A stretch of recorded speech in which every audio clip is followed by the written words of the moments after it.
For those deniers, if they have no shame, why should I have fear? Ndabashimiye mwese kuba mwaje muri uyu muhango, nubwo yari inshuro ya 27 twibuka abacu, ntabwo uyu muhango tuwufata nk'ibisanzwe. Buri gihe utwibutsa byinshi bikomeye. Kugeza uyu munsi turacyabona imibiri y'abajugunywe mu byobo hirya no hino mu gihugu. Abakoze aya mahano barakidegembya hirya no hino ku isi, ariko ntabwo twakwemera ko uburemere bw'ayo mateka buduherana. Ikindi kandi ni inshuro ya kabiri kwibuka bibaye muri iki gihe cy'icyorezo cya COVID-19.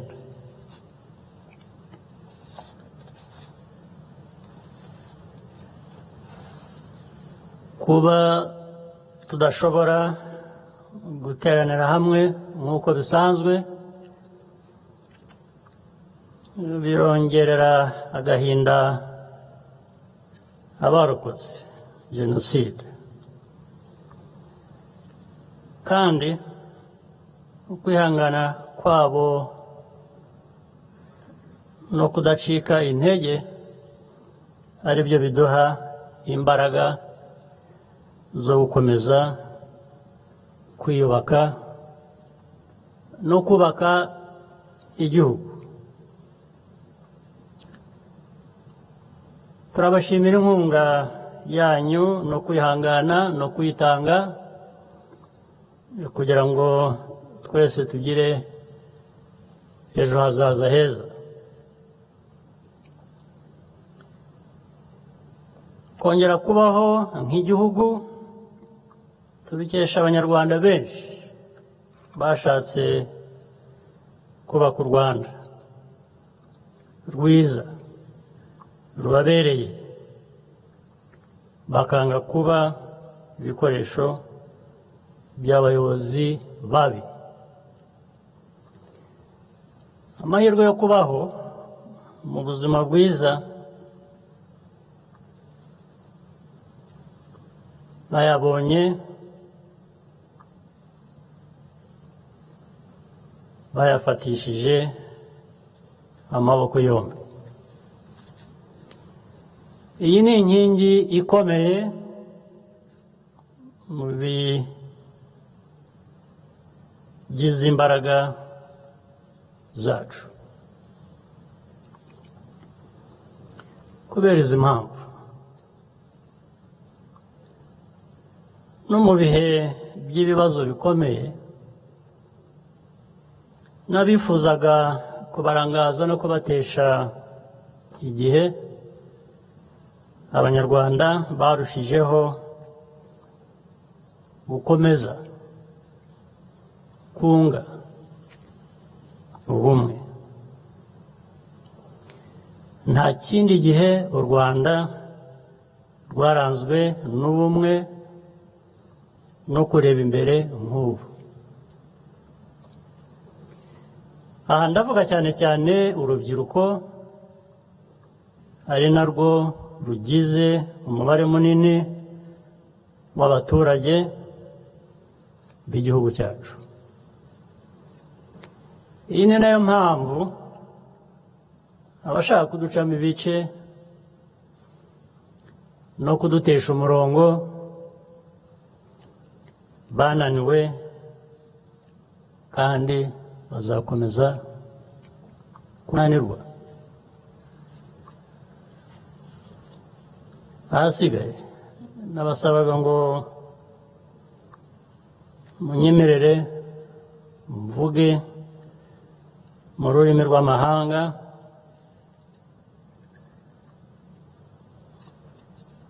n'abashyitsi bacu bashobore gukurikirana cyangwa se abatari kumwe natwe bari hanze ngira ngo mbwire bumve.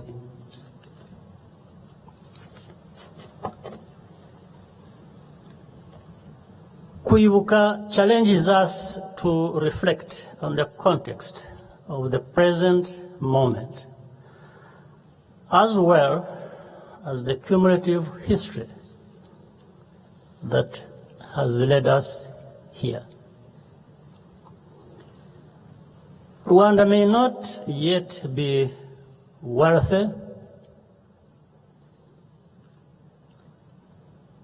and or fully healthy, and we have vulnerabilities and limitations like any country. But we also know how to deal with our problems. Rwandans are resilient, and we are full of purpose and hope. The immensity of what has been achieved is almost miraculous. The results are attested to by Rwandans and indeed indisputable. First, there are the tangible signs, things that we can see and feel. New buildings and roads, better hospitals and health centers, water and electricity services where they never existed before, visitors flocking to see Rwanda's unique wildlife and enjoy hospitality. But the intangible transformations which have taken place in the hearts and minds of our people are even more important. They allow progress to be sustained from generation to generation. Our unity to grow, the trust, our unity to grow, the trust we have in each other as a people and institutions.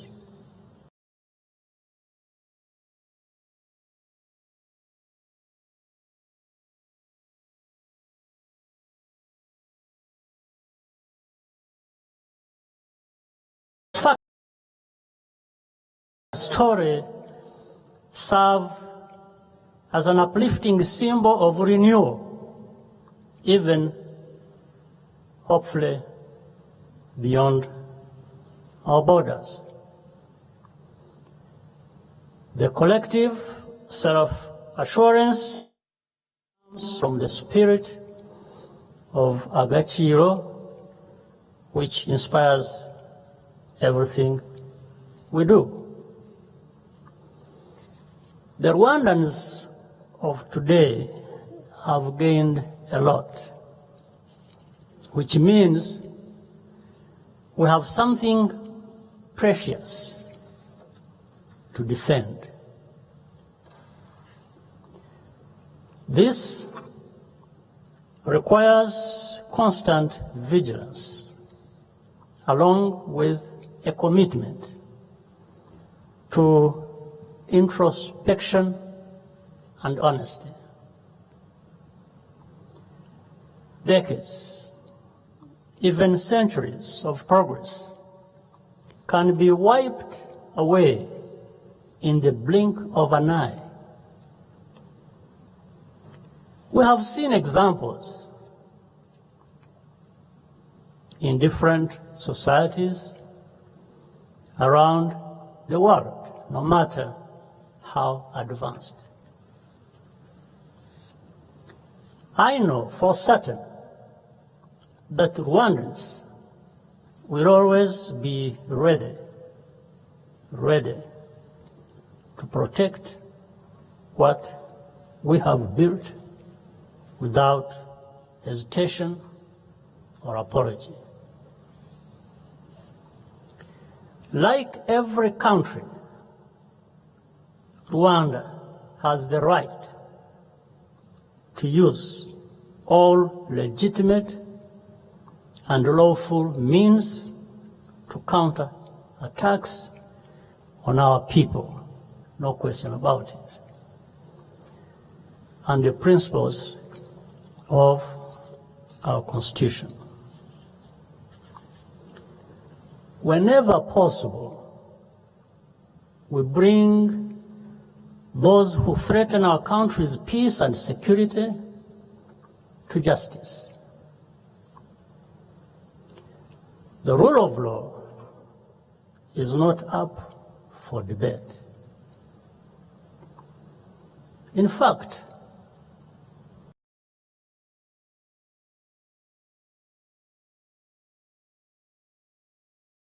involving various armed violent groups.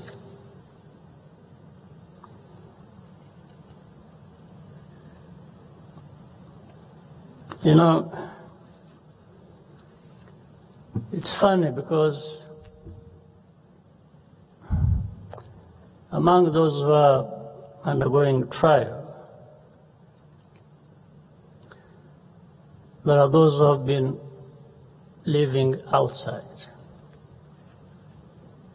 protected, one way or the other. And it is all connected with the story of denial, of distortion, of fabrication, of all kinds of things.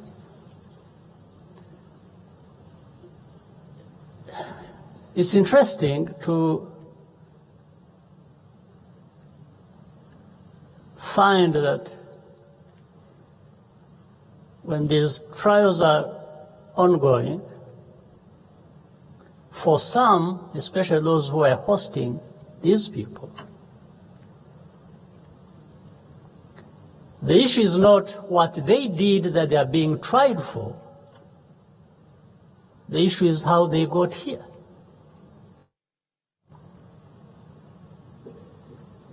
Fine. If they got here the wrong way, we can still talk about that. There's no problem. We can talk about how these people got here. But shouldn't we concentrate also on what is more important? That is why they are being tried in the courts of law. You know, it's not too complicated to understand that, but you can figure out for yourselves why it happens that way. Maybe we'll get to understand more as we go. Rwandans believe that our country cannot afford to allow such dangerous games against our people to be played on our territory ever again. When the line into violence is crossed, there is also a remedy for that.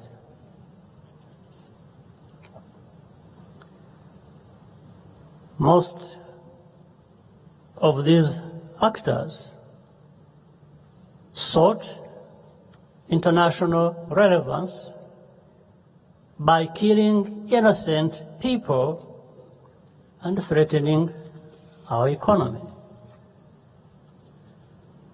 Unfortunately, this strategy of attention-seeking has sometimes worked for them.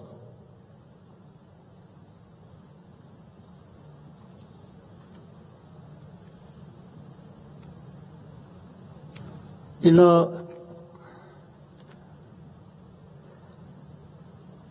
some of these people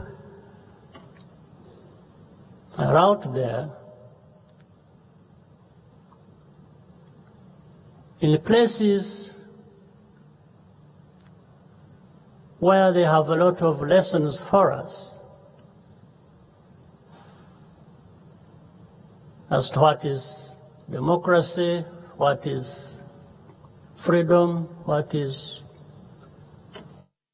of political and civil rights.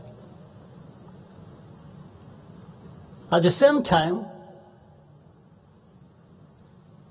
they embrace these people, protect them, defend them, speak for them,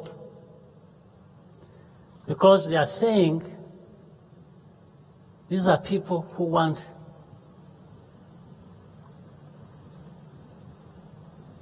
to civilize Rwanda and bring it closer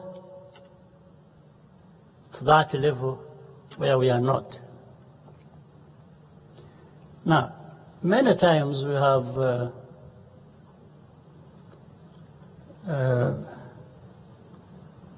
I'm trying to get to the bottom of the question I would ask. Why is this? Why does it happen? Maybe we'll come to it later, but I just want to tell you a few things. There are a couple of cases where we told their hosts of these criminals, that those are actual criminals. They have either killed our people, they have stolen, they have raped, they've done all kinds of things. And we have asked them to try them. And no, they say, no, these are critics of leaders of Rwanda. These are people who are fighting for freedom, for rights of all kinds. Now, what is interesting again, it doesn't take very long before they actually realize what we are talking about, because a couple of them are now serving sentences in those countries, they're in prison, for actually having done some of the things we told these people that these criminals have been known for. And in the court, these people, it's really very interesting. When they're being tried out there, in Europe, in America, in different places, still in the court, even with evidence that these people have either raped or stolen money in those countries, they still say, no, it is actually President Kagame who is sending his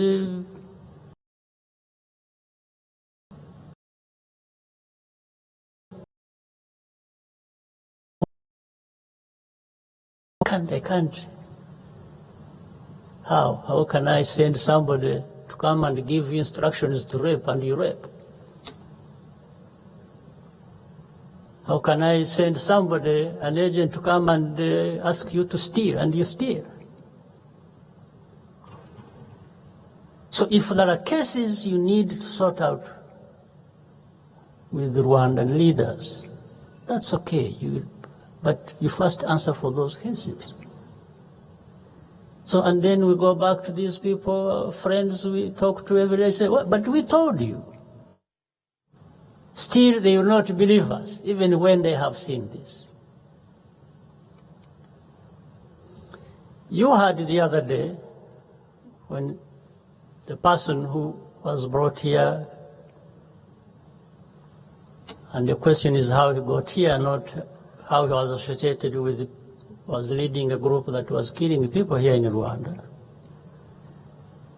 You saw how others still in those countries, when somebody testified in the courts here and confirmed what they were being accused of and said they were planning it outside where they lived, recently one or two people came up and said, yes, that is true. What the other one said in the court is true. In other words, he's admitting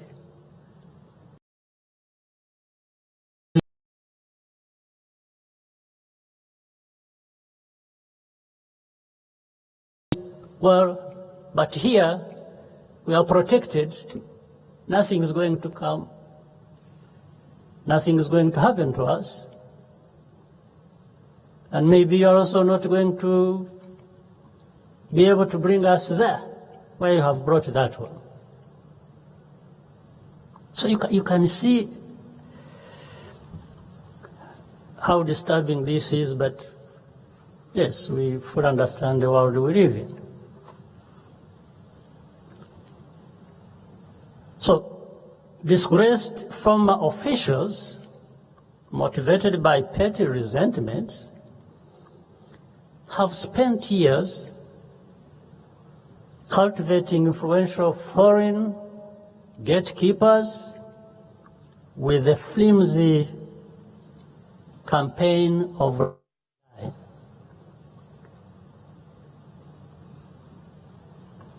my friends. You can tell any lie about me. You are free to do so. You can pile up.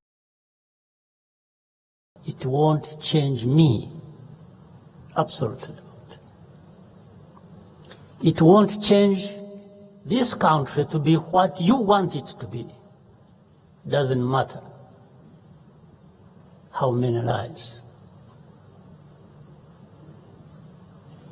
That I can promise you. When the storytellers happen to have been born in the right kind of place that is out there, their impartiality and integrity is simply taken for granted. Just by where they are born. It's supposed to be taken for granted. It has nothing to do with the facts. But only has to do with the fact of where this person is born. These are the places where most of these problems come from. Falsehoods become facts, and the victims become villains.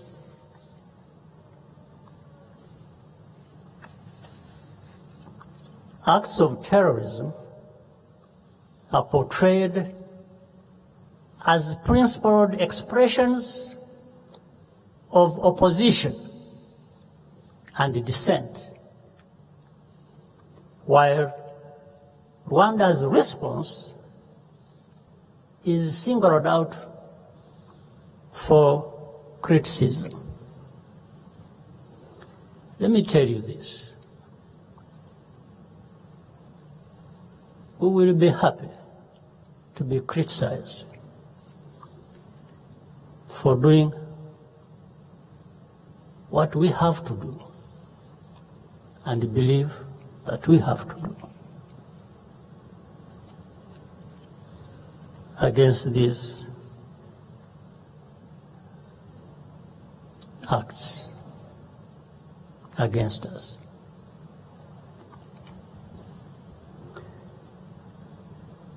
Are these really the people who represent the universal values we all claim to espouse?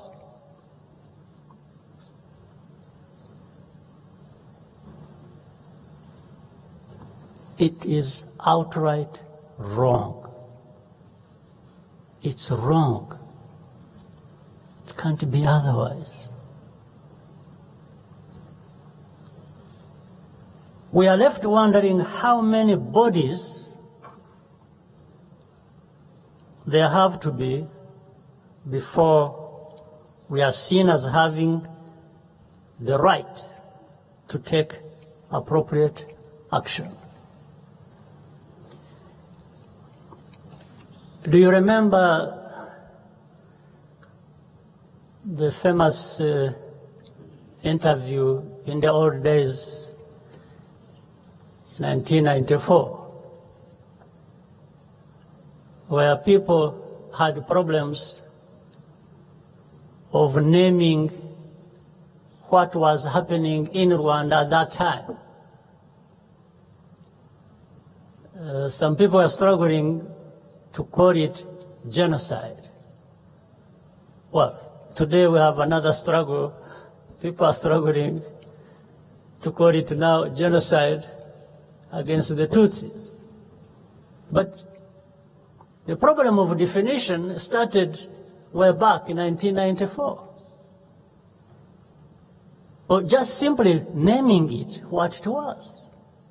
And somebody, I think a journalist asked somebody and said, because they were saying, do you now call it genocide? The other one said no.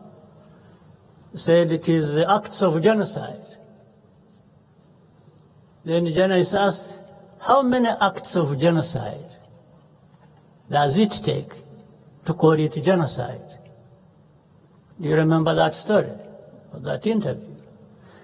So it is surprising that we still have the same discussion 27 years later.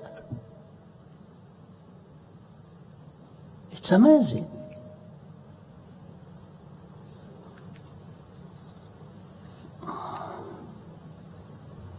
Meanwhile, specialists and human rights groups remain silent about the obvious dangers. Reluctant to say anything that might be seen to vindicate the Rwandan government. The cynicism and hypocrisy reflected in such bigoted narratives is breathtaking.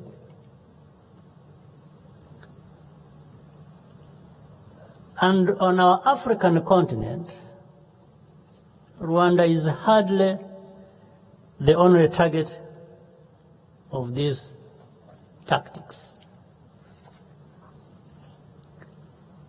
It is something we do not deserve and will not accept. Recently,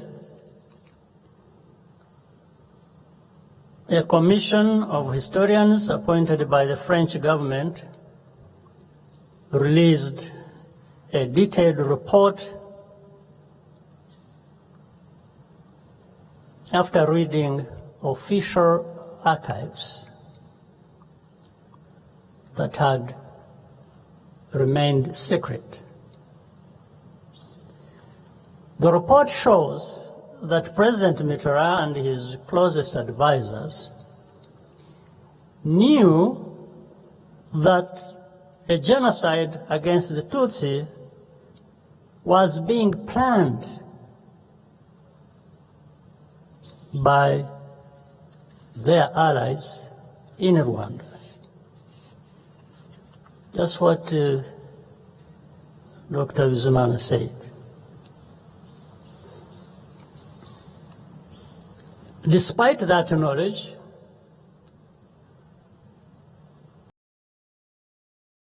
he decided to continue supporting them because he believed this was necessary for France's geopolitical position. So Rwandans' lives were just pawns in geopolitical games. We welcome this report because it marks an important step toward a common understanding of what took place. It also marks the change. It shows the desire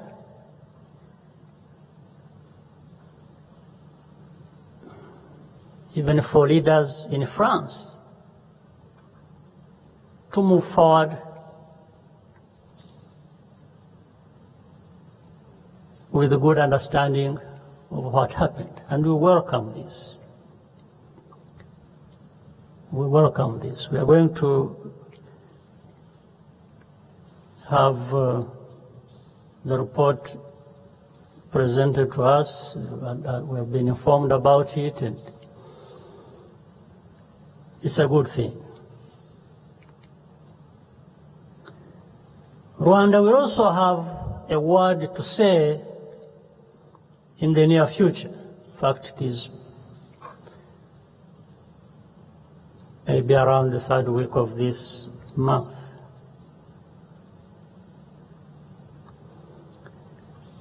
The findings we have in our hands,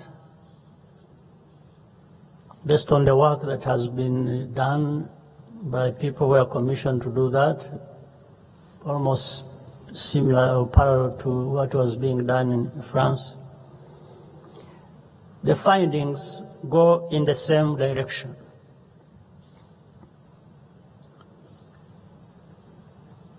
The important thing is to continue working together to document the truth. This is the truth.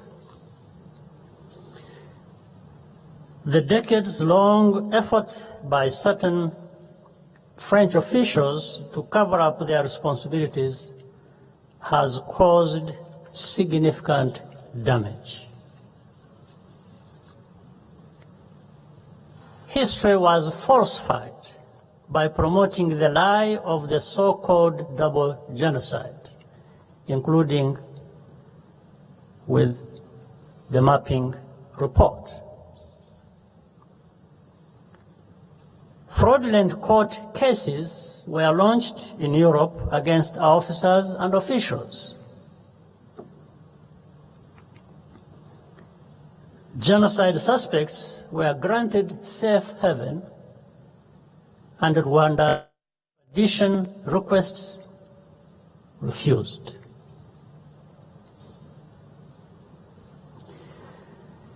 And this was not just in France. It's just because I was talking about the report.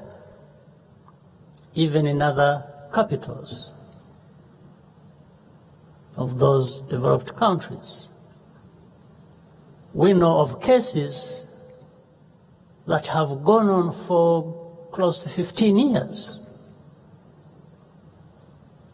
There are places where there are about 4 or 5 genocide suspects. Files are very clear.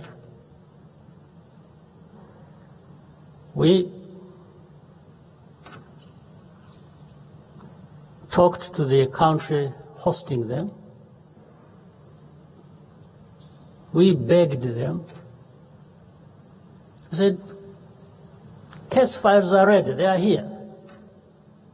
Can you please give them to us for trial? The answer was no, we have no extradition treaty, we have this, we don't trust your courts, we don't trust your laws, we don't. Okay, we said, fine. We needed your trust, but you don't want to give it to us. Fine. So, can you try them in your courts of law? Because if you have a problem with our courts, you don't have problems with your courts. And then even after that request, they still have excuses for not. And it continues and goes on and goes on. But at the same time, these are people who have all kinds of blame to level against us. And you say, but why don't you do that?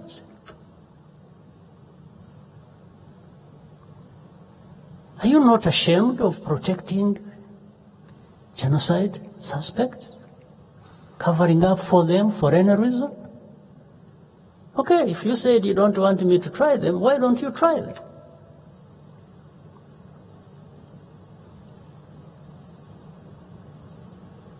It's the same people who question the use of genocide against Tutsis. And by the way, that I think genocide, which was, we are not the ones who invented it. This word was coined by some other people long ago, long before our own tragic situation. But somebody says, we don't want to accept that this is a genocide against the Tutsis because peacekeepers died, foreigners died, Hutus died, everybody died who was killed. So look, even if you thought those were your facts, the facts, how does this stop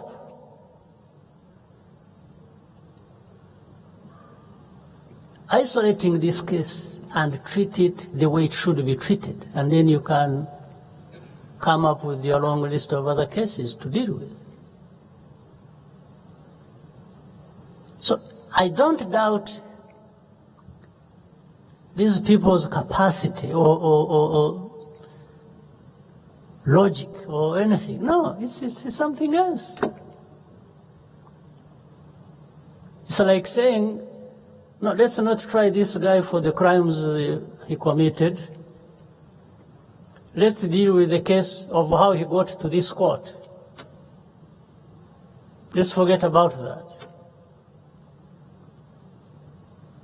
So we have a long way to go.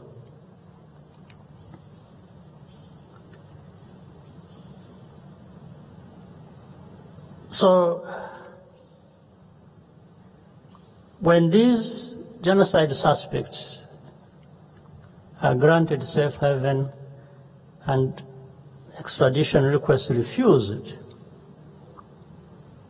it has a direct consequence.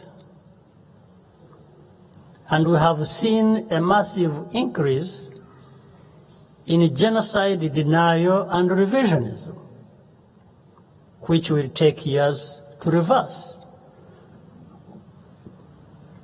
Well-known publishers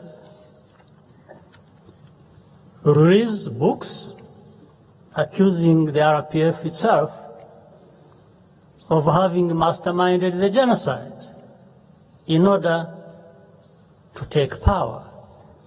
This is what I think Dr. Bizimana earlier on referred to as well. What is even more disturbing is that too many people who know better prefer to stay out of it by keeping quiet. Years ago, a country, I remember, issued a statement to mark the commemoration of the genocide. This was really supposed to be, normally on this day, we can get a statement of solidarity or not. If you don't send us a statement of solidarity, we won't complain. Here we don't complain. But a country issued and sent us a statement of solidarity, supposedly, but they said, well, you know, we are with you, genocide, and so on and so forth. Then it started, there were more chapters about human rights violations, about governance, about in the same solidarity message. So I took time and wrote back and just placed one request, simple request. I said, you know, this day, 7th of April, is a commemoration day. And it's just one day in 365 days of the year, just one day. So I asked them, I said, can't you spare us just this one day? And then for the remaining number of days, 364, you can write anything you want. You can abuse us, insult us in any way you want for the rest of that year. I said, but spare us this day. Fortunately, I think they got the message. So they have learned to separate. But there are others who don't learn. There are others who don't learn and who maybe on the way are their statements saying the same things. But we really have space to accommodate that as well.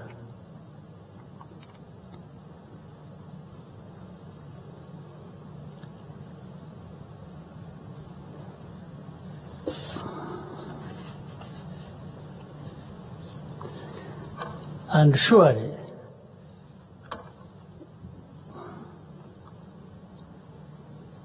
and yet, despite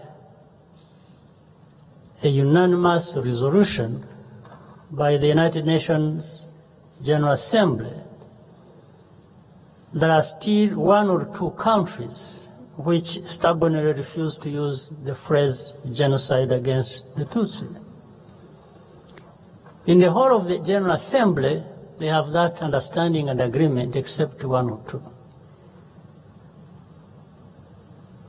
Just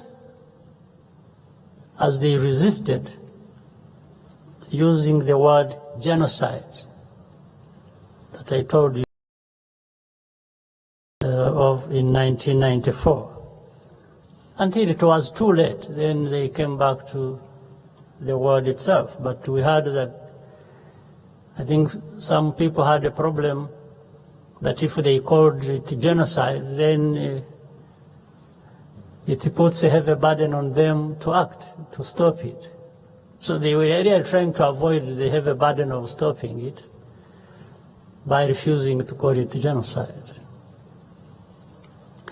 But it's interesting how history repeats itself. So we have almost gone full circle. From 94 to now, we have a repetition of questioning words and definitions and all kinds of things. It is as though this simple recognition of what the word should be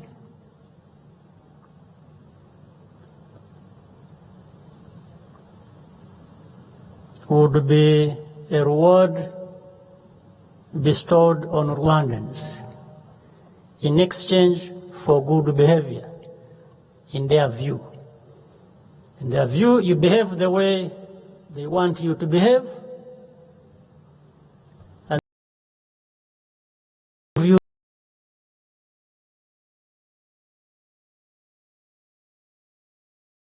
it is.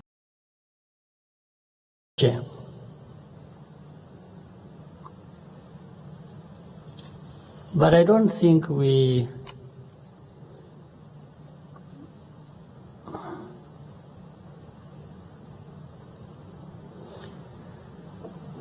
cannot respond to blackmail on such matters of principle. Unfortunately, a new generation of Rwandans in the diaspora, this is a really small group, who have no personal responsibility for what happened in 1994, draw on these accounts to repackage genocide ideology as a critique of governance and human rights. And they're picking it from there or being supported by that. For us in Rwanda, we are not being held back. We move forward. There is no difference so big that a hand extended in a good faith will not be reciprocated. That is how we Rwandans are, who our history has made us.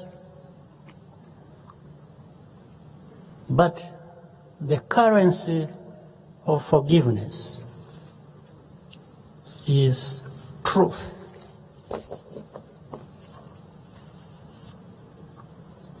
We cannot get tired of talking about the realities we have lived. On this most solemn of days, I wish to close by thanking Rwandans for remaining dedicated to the task of unity and reconciliation. We also thank the many friends around the world who have joined with us over the years. Not only that, let me again for the story I told you earlier.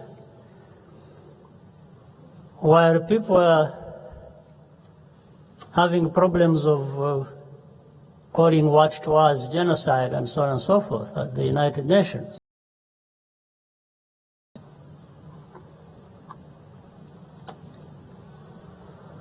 among those having problems at the time, even being the Secretary General of the day of the United Nations. You know, some amazing countries and their representatives stood up and stood out and said, no. And said, this is what it is. And one of them is an African country that we shall always be proud of, a good friend of ours. One of them, represented by a man I remember called Gambari of Nigeria. Nigeria stood out and said, no. Said, there's a problem there and we must call it what it is. And Professor Gambari was there, and Nigeria was, no, we shall always be proud of Nigeria. And then there was Czech Republic, there was New Zealand. These countries you do not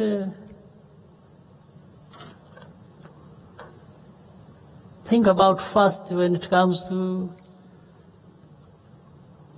there's a tendency to always think about these big, in some sense, countries. But so that is what we will always be indebted and thankful to some of these people across the world.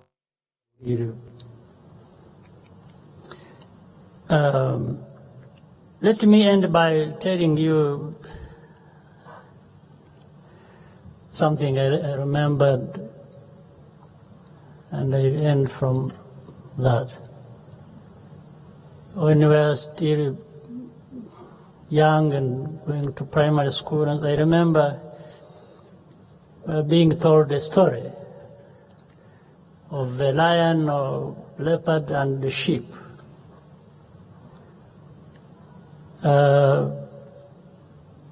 He told us there was a stream of water, like a river. The lion was upstream, drinking water. And then downstream there was a sheep drinking water as well. So when the lion recognized there was a sheep nearby, and the Lord said, looked for a quick excuse to go at the sheep and have it for its meal. But they first had a conversation. So the lion called out sheep and said, hey, you see, I'm here drinking water and you are just making it dirty. So you are making dirty the water I'm drinking.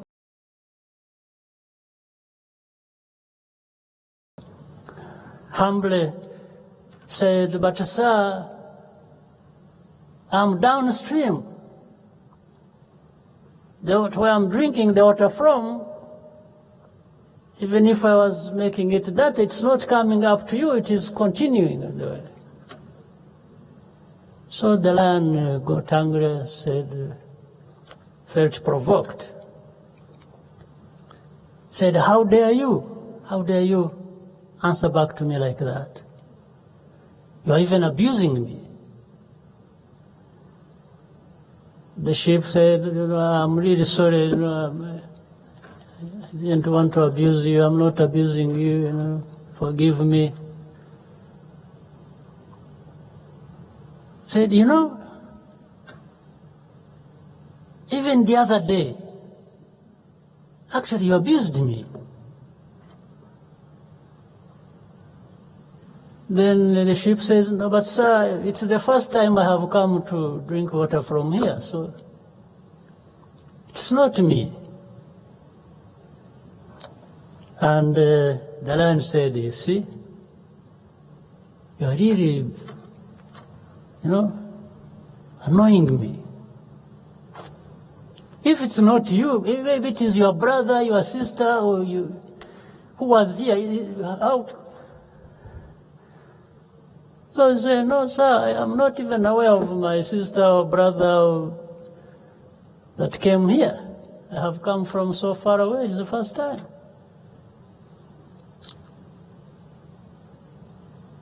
So the lion, of course, went for the sheep. I'm telling you this story because sometimes we are treated like this story suggests. There's somebody up there saying, hey, you're even abusing me, even when you have not talked to them. As if it is not you, it is your brother, it is your mother, it's your sister, it's your what? I said, no, sir, but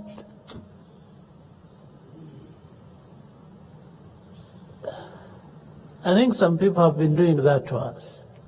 But let me tell you,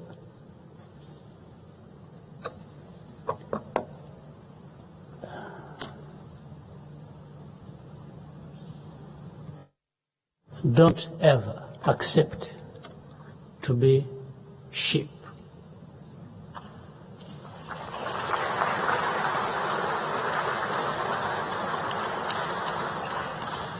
I don't even aspire or want to be this kind of lion.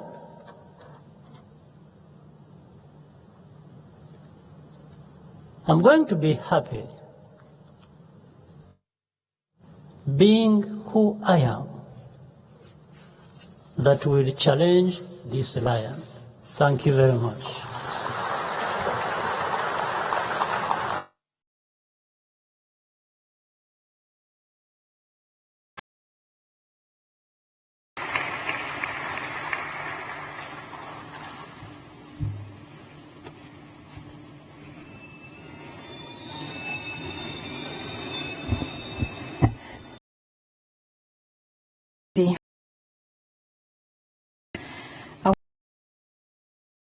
And the young people of the Nyundo School of Music who represent the youth of Rwanda and who have taken to heart today's important message of commemoration.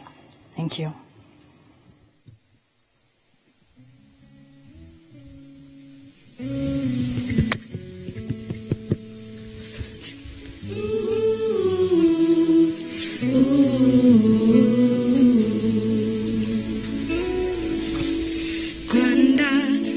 Iugucuranga butarutwa gwamagwimigo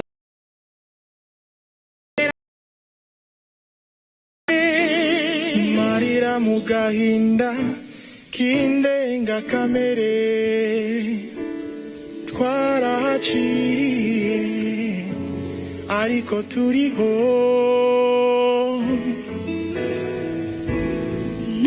ijoro ryasaga n'iritaza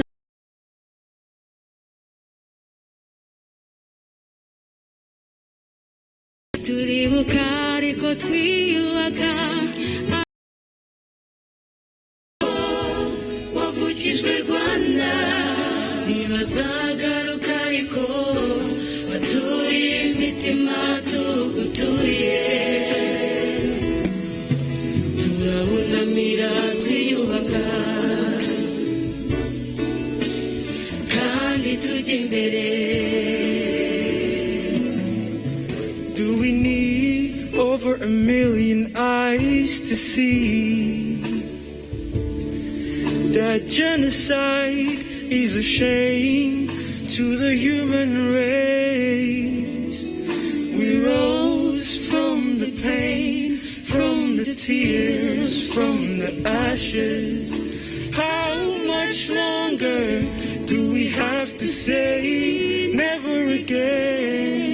Sorori baruwariraye bana b'u Rwanda dufatiye mbere turwanye ikibi dufitira mu mwijima abo wavukijwe Rwanda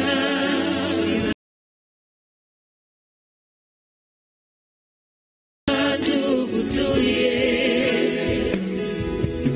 turabunamira twiyubaka kandi tujya imbere. cette saison passée à réapprendre à aimer, tâchons de faire que nos enfants aient raison d'espérer. Intambwe utera niryo shema tugukesha, tubibonamo intero idusaba inyikirizo wa mushumba dutezeho. uru rumuri dufite mu biganza byacu Rwanda.